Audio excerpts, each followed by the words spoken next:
Georges Toyebi, qui est gouverneur à Congo central, grâce à Nkonga Massoang Bilolo, Alikaki, l'Assemblée provinciale pour présenter aux alliés projets, il y a budget pour l'exercice 2026.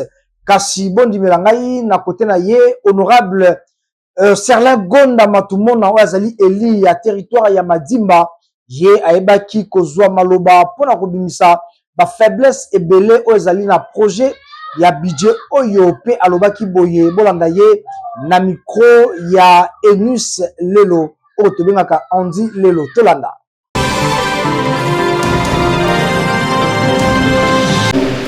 Présenter son budget 2026.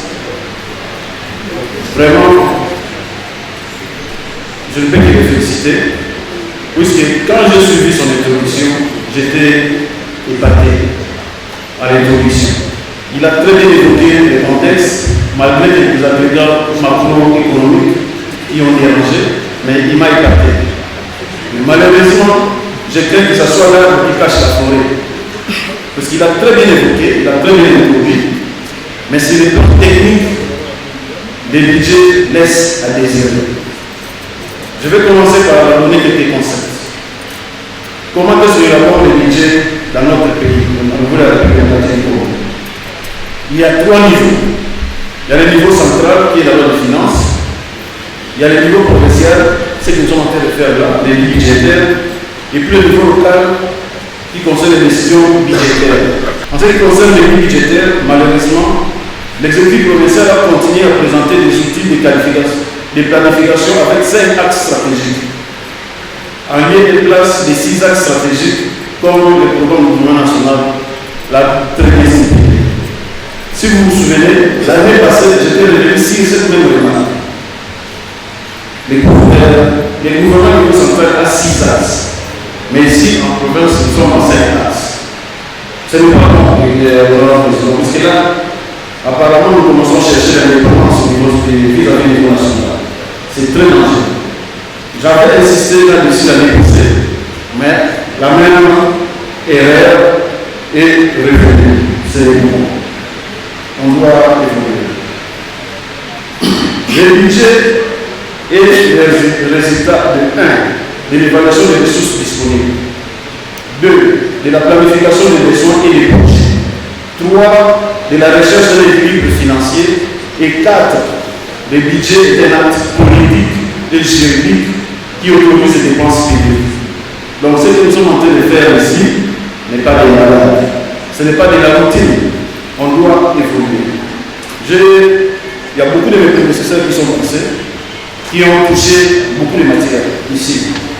Notamment ce qui concerne l'exécution de certains programmes, de certains projets. Malheureusement, l'exécutif ne suit pas toujours ce que nous avons. Il n'y a pas une semaine, le ministre des budgets était passé pour le budget rectificatif 2025. Il y a eu des inconvénients dans la soulevé, mais qui reviennent encore dans ce budget 2026. Il fallait, au préalable, après le passage du ministre du budget ici, il devait revoir la copie de ce budget 26 pour ne pas revenir dans les mêmes fautes. Mais ce sont les mêmes fautes qui sont encore revenues. Là, je ne sais pas qui va faire ce travail. C'est nous, le CP. En ce qui concerne le ministre des Finances, il est passé la semaine passée également, ici. Nous avons pu évaluer. Nous avons eu un budget rectifié. Oui, un budget. Nous avons mis une réduction des comptes ici, 2024. Nous connaissons les assignations. Le budget était de, je crois, il a fait de 900 milliards, mais c'est revenu à 700 milliards. La même chose avec son taux d'exécution. Déjà au premier semestre 2026, le taux d'exécution était de 54. Vous comprenez? Donc, par extrapolation, si nous extrapolons le budget de 2025, ne dépassera pas 60%. Mais aujourd'hui, en grande surprise, l'exécutif vient avec un budget majoré de 20%. Vous comprenez? Comment est-ce qu'on fait le budget?